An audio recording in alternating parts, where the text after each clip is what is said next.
People with ADHD usually think they're bad with money. Laging may impulsive spending, nakakalimutan mag-track, nawawala dun sa binudget after just a few days. So kung may ADHD ka, or you're a neurodivergent, tapos nahihirapan ka mag-ipon ng pera, para sa ito. Kasi habang tumatagal, ang dali talaga isipin na discipline issue lang to. Na irresponsable ka at hindi ka marunong magpigil. Pero baka dun talaga nagsisimula yung problema. Kasi hindi naman lahat ng money advice built for how your brain actually works. Kaya nga neurodivergence yung tawag. Hindi pareho yung wiring natin sa karamihan. At hindi lahat ng hirap sa pera, ibig sabihin, kulang sa self-control. Tingin natin yung solusyon is just trying harder to be more disciplined. Pero kung yung system mo, ang kalaban ng utak mo, mauulit at mauulit lang yung cycle. Mag-e-effort ka, mag-fail, mag-guilty ka, tapos mauulit lang ulit yung loop. So paano ka ba talaga magsisave ng pera kung may ADHD ka or you're neurodivergent? And what would a money system look like if it was built to fit your brain instead of fight it? Ito medyo weird to. Kasi pag sinabing neurodivergent, hindi mo naman talaga ginusto yun. You are born na yung brain wiring mo is different from neurotypical or what we usually say, normal people. So, hindi natin sadya, hindi natin to ginusto. Natural lang na mayroong mga tendencies na yun yung naging normal natin. And that translates into how we relate to money, among other things. Ang weird part lang is whenever we follow advice that's not meant to work for how our brains are wired, tapos nag-fail yun, sinisisi natin yung sarili natin. It's like we're hamsters in a perpetual hamster wheel. Takbo lang tayo ng takbo, paikot-ikot, pero kahit anong effort natin, hindi tayo makawala dun sa same cycles. For sure, merong mga parts na we can always do better. But at the same time, merong mga parts of who we are right now na unfair basta lang isisi sa sarili natin. We gotta learn how not to take our failures personally. Or better yet, matutunan natin paano bigyan yung sarili natin ng another chance. And once that happens, hindi mo na basta ipipilit lang sa sarili mo, may mga sistemang nandyan na. Maghahanap ka na ng mga systems that actually work for you. From observance, good money systems, they don't always look the smartest. It's not about yung pinakamalupit na idea o yung pinaka-mind-blowing. Yung good money systems, based yan sa kung ano talaga yung nag-work para sa'yo. Parang ganito, treat this as a quick tip. Gusto mo na mas tumaas yung psychological wallet mo? Huwag kang maglagay sa wallet mo ng hindi 1,000 peso bill. Mukha siyang walang kwentang advice, pero try mo kasi it works. Malalaman mo talagang matino yung money system mo when it takes the least amount of effort from your end and paulit-ulit yung results na napoproduce mo out of that system. Marami naman talagang tips and tricks at money hacks out there. Mga strategies na nag-work at different points in time. Pero as a neurodivergent person, the more manual work required of us, the more na kailangan nating tandaan yung mga bagay, the more na kailangan nating isingit sa schedule natin yung iba't ibang mga action steps, the more prone we are na hindi natin mapanindigan yung so-called system na yon. So even if yung system na yon is sobrang lupit when you see it from a written or visual standpoint. Kapag execution na yung usapan, palpak din kung hindi mo naman mapapanindigan. So now, we are on this quest. Hindi na kasi to about how do I become better about handling money. It's now about anong klase ng sistema yung masasalo yung weaknesses ko and magiging madali na masustain ko over long periods of time.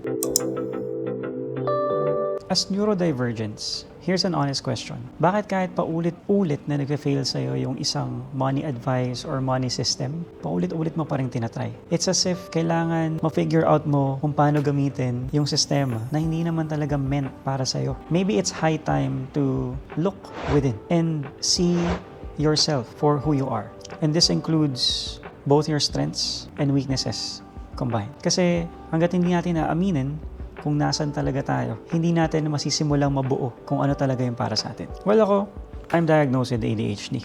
So, there's actually difficulty for me na mag-regulate kung saan ba talaga napupunta yung focus ko. Minsan, sobrang dali ko ma-distract.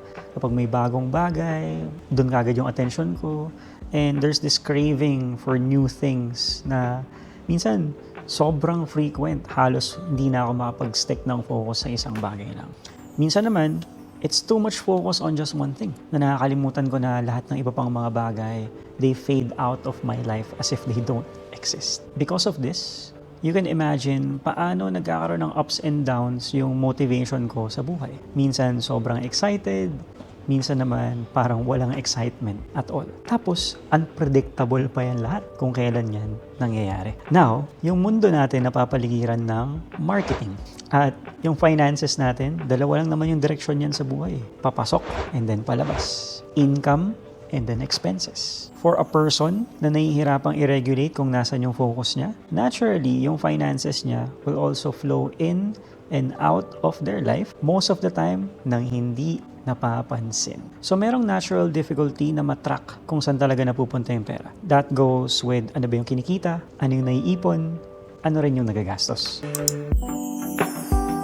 To be honest, right now, meron akong finance manager. That person handles lahat ng automated stuff at mga manual transfers na kailangan ko sa allocations of where my money actually go to. Ang concern ko na lang talaga sa money equation of my life is knowing magkano yung kailangan kong kitain sa loob ng isang taon and then working my way towards that.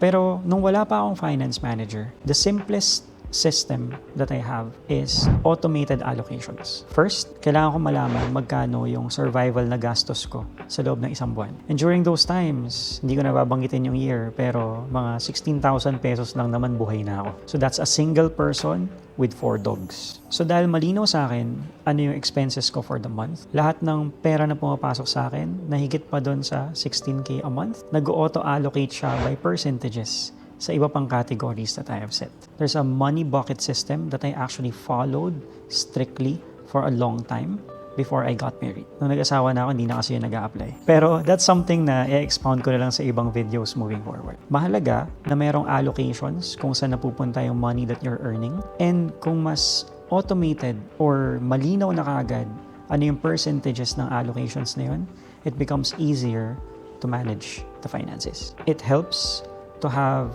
an automated tracker as well. So, there was a time na yung Google Sheets ko, kapag in-enter ko kung ano yung dumagdag na income, kusa niya nang dinedivide yung allocations by percentages kasi naka-formula na dun sa categories na yun kung magkano yung mapupunta based on the money that entered into my accounts. Dahil isa pang kalaban sa pagiging neurodivergent is yung mood swings o kung paano tayo nagiging emotional, minsan sobrang manic, minsan naman sobrang depressive. Ang usual na nangyayari niyan, kapag depressive, nag-add to cart tayo to feel good.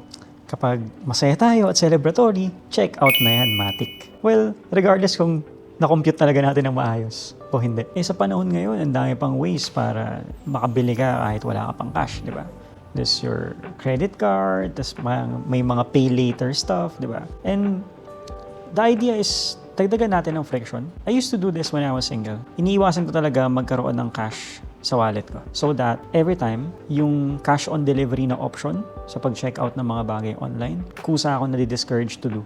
Kasi, kailangan ko pa mag-withdraw para lang magampanan ko yung COD responsibility. There was also a time I deleted all my shopping apps sa mobile so that I can only get to access Lazada and Shopee sa web browser, which requires na umupo ko sa harapan ng PC or laptop, and then kailangan ko pang i-sort out kung ano yung mga kailangan kong bilhin. Hindi rin nakasave yung credit card details ko on the online shopping apps. So that, kailangan ko pang kunin yung card every time kung talagang ipapurchase ko yung isang bagay, and then i-enter ko pa isa-isa lahat ng details before ko magawa yung checkout na gusto ko. These are some very practical things, but the idea is dagdagan natin ng friction yung tendencies natin where we succumb to impulse spending. There's also a few good things to ask yourself. Whenever you feel the urge to buy something and then you find yourself justifying bakit mo kailangan bilhin yun. Be it like isang bagong kotse o kaya may online course ka na gustong aralin. A few questions lang naman is, when you buy that, kailan mo talaga siya magagamit? That's one. Pangalawa, gaano kadalas mo gagamitin? At pangatlo, what would it cost you para patuloy na gamitin yung bagay na yun? Kasi sa totoo lang, it's not just about money. Many of the purchases we actually make will require more time, energy, and even money at times para magamit natin consistently. So now, you're left with no choice. It's either continually mo pa rin gawin yung mga systems na alam mo namang hindi mag-work for neurodivergent people, or you start to embrace the truth na meron talagang systems that are meant for you. It's not gonna be what the majority will do kasi iba tayo eh. But it is what would make life easier to handle. Hindi lang to about finances. At alam naman natin na when our financial systems become better, the whole of life and our relationships tend to become better. So looking at your systems right now, here are a few key questions to ask para ma-audit mo ng maayos. First, do your systems rely too much on you to remember things or to do things manually? If that's the case, kailangan bawasan natin a whole lot of your remembering and a whole lot of that manual work. Second, imagine na hindi ikaw yung mag-track at mag-handle ng finances mo for the next 2 weeks. At ipapasa mo yon sa ibang tao. Gaano kaya ka-smooth na kaya niyang i-track at i-handle yung finances mo on your behalf just for the next 2 weeks? Third question, does your current money system allow you to generate the most value for your money? Or mas nangingibabaw yung mga leaks at wasted resources na napapansin mo na lang kapag too late na? Now, with all this being said, hindi ito meant para mas mag-guilty ka sa financial situation mo right now. It's not even about aiming for perfection. There will always be rooms for improvement.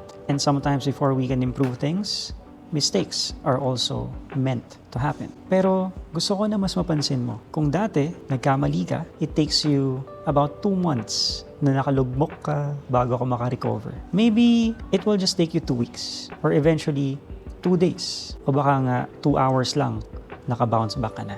Mahalaga na makita mo yung improvements not in the form of being unable to make mistakes, pero how fast you recover from making mistakes. Curious lang ako. So ano yung mas na-experience mo dito? Mas marami ka bang nakakalimutan? Mas nadala ka ng impulse? Or iniiwasan mo na lang yung finances mo altogether kasi na-overwhelm ka?